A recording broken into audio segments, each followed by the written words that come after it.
Notre prochaine invitée est bénévole à l'organisme Toujours Ensemble, qui est situé dans l'arrondissement Verdun. Chaque semaine, elle offre des ateliers de cuisine à des enfants et leur transmet sa passion pour la bonne bouffe. On décerne notre coup de chapeau de la semaine à la bénévole Marie-Hélène Poirier. Madame Poirier, bonjour. Bonjour. Bienvenue à l'émission. Je vous remercie. Ça fait combien de temps que vous êtes bénévole auprès de l'organisme Toujours Ensemble? Ça va bientôt faire 3 ans. Donc, ça veut dire 3 sessions d'automne, 3 sessions d'hiver, puis 3 sessions de printemps où je fais de l'atelier de cuisine avec eux. Donc, plusieurs dizaines d'ateliers. Qu'est-ce qui vous a amené à vous impliquer auprès de Toujours Ensemble? Ça faisait plusieurs années que je donnais de façon monétaire à des organismes humanitaires. Puis là, j'ai décidé de faire don de mon temps. Pourquoi des ateliers de cuisine? En fait, je cherchais un atelier qui pourrait me permettre de former, de transmettre quelque chose que je connais. Dans mon travail, je fais un petit peu de formation, mais pas plus qu'il faut. Puis je cherchais une occasion là, de montrer à des gens. Donc, c'est comme ça que j'ai connu Toujours Ensemble.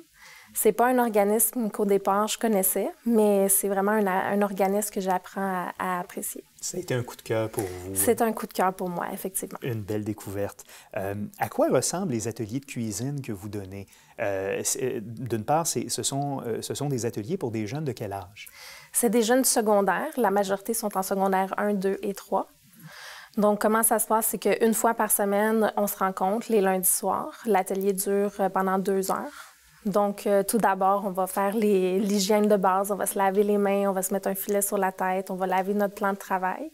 Puis ensuite, on présente, quand je dis « on », c'est moi. Il y a une bénévole par atelier, puis il y a aussi une personne qui travaille à Toujours Ensemble, un conseiller qui va être là. Donc, on va présenter les recettes.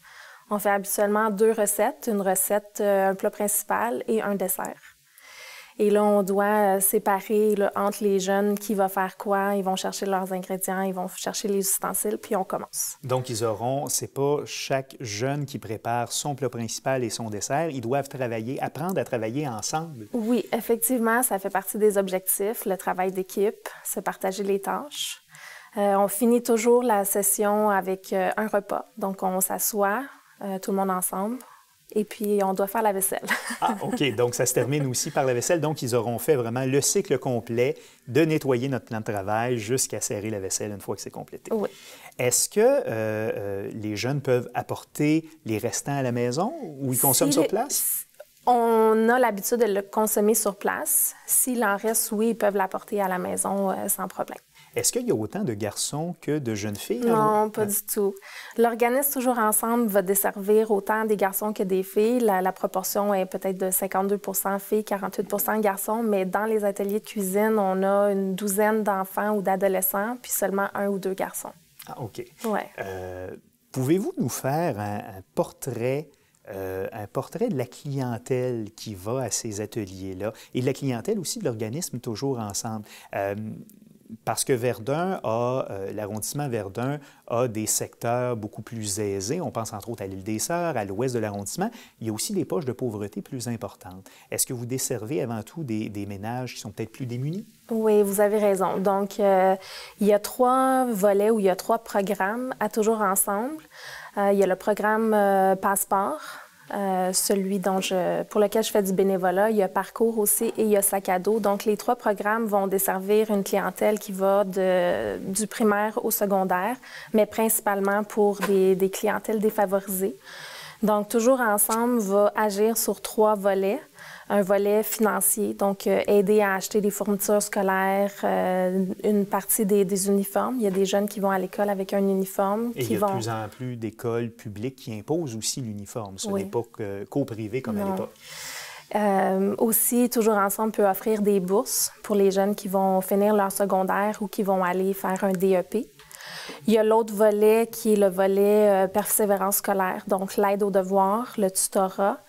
À Toujours Ensemble, il y a des conseillers aussi. Donc, chaque jeune va être attitré à un conseiller. Il va le rencontrer minimalement 1 fois par mois. Ce conseiller-là fait le lien entre l'école, les parents, le jeune et les activités à Toujours Ensemble. Puis finalement, les activités de mentorat pour développer les habiletés sociales. Donc, l'atelier de cuisine, c'est un de ces ateliers-là, mais il y en a beaucoup d'autres. Ils vont faire du sport avec les jeunes, atelier de photo, réparation de vélo. Les aider à découvrir en quelque sorte des passions, des choses qui vont les aider à poursuivre, à traverser leur adolescence et à aussi ne pas décrocher, à faire de la preuve de persévérance scolaire. C'est exact. Évidemment, on le comprend, les jeunes qui sont dans ce programme-là ou les autres activités de Toujours Ensemble en retirent évidemment des bienfaits. Vous, de votre côté, qu'est-ce que ça vous apporte que d'offrir de votre temps bénévolement chez Toujours Ensemble? Ça m'apporte beaucoup. Vous savez, on est dans un monde où il y a de plus en plus de gens qui sont stressés par leur travail. Donc, le fait d'avoir cette activité-là, pour moi, ça me permet d'équilibrer ma vie professionnelle avec ma vie personnelle. C'est très enrichissant d'être avec des jeunes, ils sont dynamiques. J'ai personnellement pas d'enfants, donc de côtoyer des adolescents, je vais chercher quelque chose que autrement je pourrais pas avoir. Comme je le disais en début d'entretien, j'aime le fait de pouvoir montrer à des jeunes quelque chose que moi je connais. J'aime toute cette approche-là, d'être avec eux, de partager ça avec eux. Il y en a certains qui vont me confier des choses sur leur famille, leurs activités. Il y en a d'autres qui vont être plus secrets, mais ça appartient à chaque personne. Mais c'est des gens qui, au final, enrichissent aussi, dans le fond, votre vie. Ah oui, définitivement. De la même façon que vous leur apprenez aussi des trucs de cuisine. Un peu, grosso modo, ce qu'on apprenait, les plus vieux vont s'en souvenir à l'époque dans les cours d'économie familiale au secondaire. Oui, j'ai eu les cours d'économie familiale, moi aussi. Mais eux, ils n'ont pas ça. Puis il y a des jeunes qui vont venir, ils n'ont jamais cuisiné à la maison.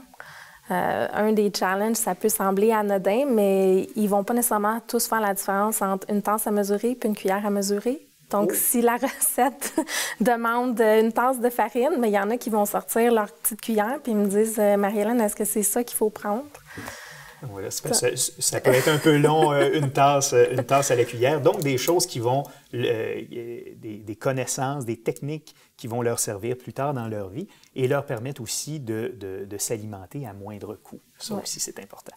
Marie-Hélène Poirier, merci beaucoup d'avoir été là. Vous êtes bénévole pour l'organisme Toujours Ensemble qui est situé dans Verdun et c'est à vous qu'on décerne notre coup de chapeau de la semaine. Merci beaucoup.